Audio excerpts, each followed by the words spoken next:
Afternoon everybody, and welcome back to the garage. Just me today, and me and you guys, we're going to have a garage quickie. And this quickie is going to be all about the Yamaha Townmate. So if you remember, I have started stripping this thing down, and Kieran and I took the carburetor apart and cleaned it and put it back together. But as this is quite an old bike and not a very popular bike back in the day, I am struggling already to get hold of some parts. And the first thing that we've come up against is the gaskets for the carburetor, that being the float bowl gasket and the gasket that sits under the top plate. So what did I do? I've been and bought some gasket paper, and I have custom made some gaskets for my carburetor. So I thought I'd show you quickly how I did that in case any of you guys need to do your own, or if you've got an old bike and it needs gaskets more or less anywhere. It's the same theory, you can do this on any part that you like for your bike really. And towards the end, I'm going to show you the inlet manifold, which if you remember from the last video is completely knackered. It snapped, and we've had that fixed and it's come out okay. So we're just going to show you that, and hopefully it will be airtight and it will work, because Lord knows where I'm going to get a replacement if it doesn't. Anyway, gaskets, let's get on with it. Here we are then everybody, in the kitchen, which is nice and luxurious, isn't it?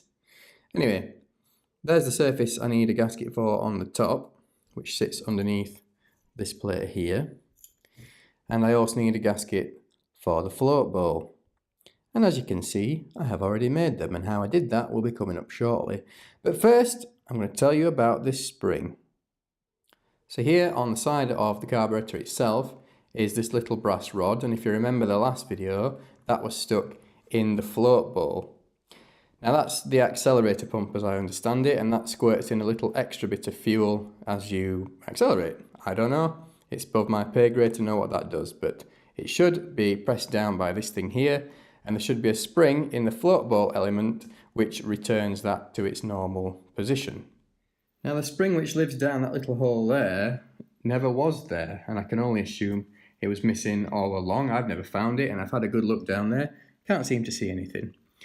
So I had a look online, and we had a chat with Yamaha to see if we could buy one, and you can't buy the spring on its own, you can only buy it as part of an assembly which includes the brass rod and the little rubber boot and all the rest of it. Now that comes up at about £27–28, which personally I think is a little bit expensive for a tiny little brass rod and a spring. But the good news and the bad news is that there are none available in Europe or in Japan, so I wasn't going to be able to get one anyway. So what you're wondering at this point is, what am I going to do? Well, the obvious answer is I find a spring in something else. So this spring, dear friends, is from a mechanical pencil, and it fits very nicely down in that little gap there. And then when the carburetor's all back together, it does return this brass rod really nicely. So I'm hoping that's going to be a good fix for that. Obviously, the spring might not have quite the right return rate or anything like that, but for now, that's what I've got, and that's what I'm going to try. Anyway, let's move over to these gaskets. How did I make these gaskets? Well, I took a lot of photographs, so we'll go through those. We'll have a little slideshow, everybody. I'm sure it'll be great fun. Probably not, but you might learn how to do some gaskets by the end of it.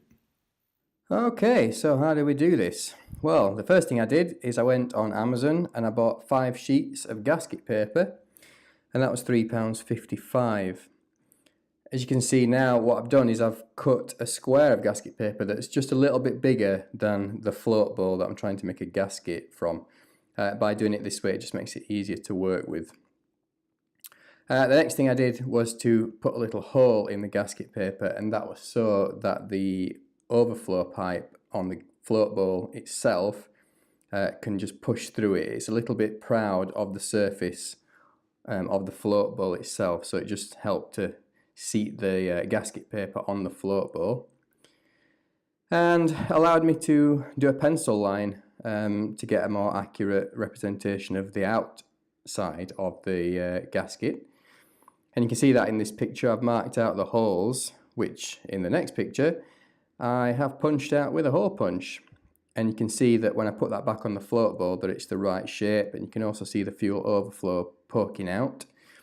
And now what we need to do is cut the internal the internal shape of the gasket. And here's where it gets a bit interesting, because what I did was I got some oil. You can use any oil, you can use what's in your garage.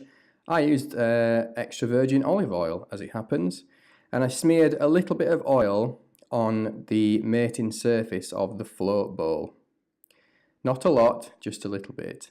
And what that allowed me to do is, by putting the gasket paper back on the float bowl and pushing the screws through, I could then press on and create an imprint of the gasket itself. You can see I've gone around that in pencil to make that a little bit more clear. But you can see really obviously where the gasket now needs to be cut. So at this point it's really simple. All you have to do is get yourself like a razor blade or a craft knife or something like that, and just take your time, be careful, and cut around that until you end up with a gasket that is the right shape. There's a little bit of fine tuning to do perhaps, just make sure everything sits nicely.